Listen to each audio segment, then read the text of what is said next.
Assalamualaikum warahmatullahi wabarakatuh. Waalaikumsalam warahmatullahi wabarakatuh. Sebelumnya perkenalkan, nama saya Nafita Wulandari. Di sini saya bermaksud untuk mewawancarai Ibu Sulistiarini terkait pinjaman online. Untuk pertanyaan pertama, seiring berkembangnya zaman sekarang ini kan untuk pinjaman online kan lebih mudah, tidak usah ke bank dulu, tetapi bisa melewati online dengan pinjaman online. Nah, itu menurut Ibu, kenapa masyarakat tertarik dengan pinjaman online ini? Karena pinjaman online ini cukup mudah memberikan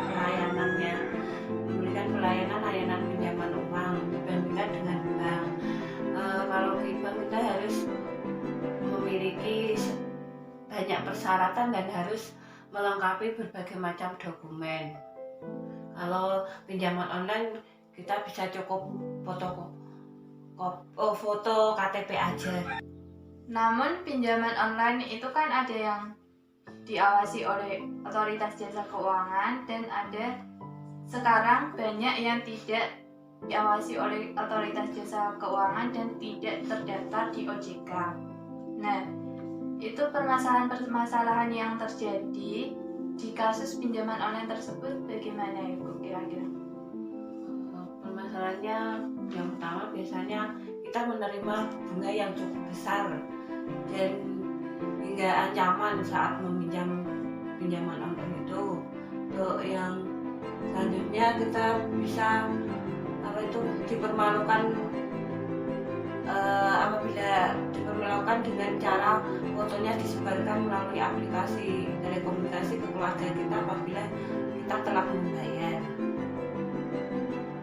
Lalu bagaimana seharusnya masyarakat untuk menyikapi dengan adanya pinjaman online ini? Masyarakat kita harus menyikapi adanya pinjaman online ini dengan kita harus bijak ya di dalam menggunakan pinjaman online ini. Misalnya kita harus menggunakan pinjaman online ini untuk kebutuhan penting saja, tidak untuk hura-hura atau dan lain sebagainya. Karena apabila pinjaman online ini kita tidak menggunakannya dengan bijak, kita akan merugi sendiri gitulah.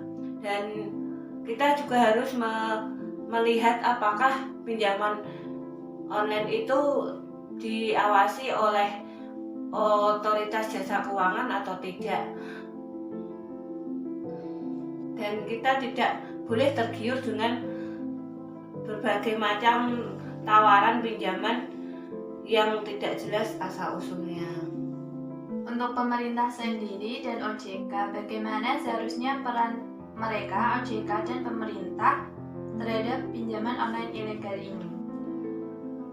Pemerintah kita harus memberantas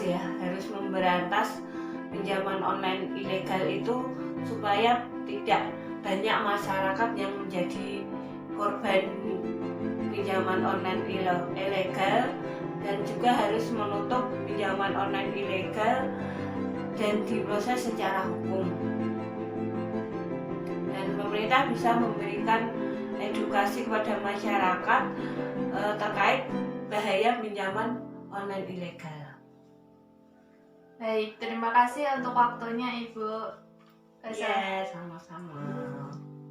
Wassalamualaikum warahmatullahi wabarakatuh.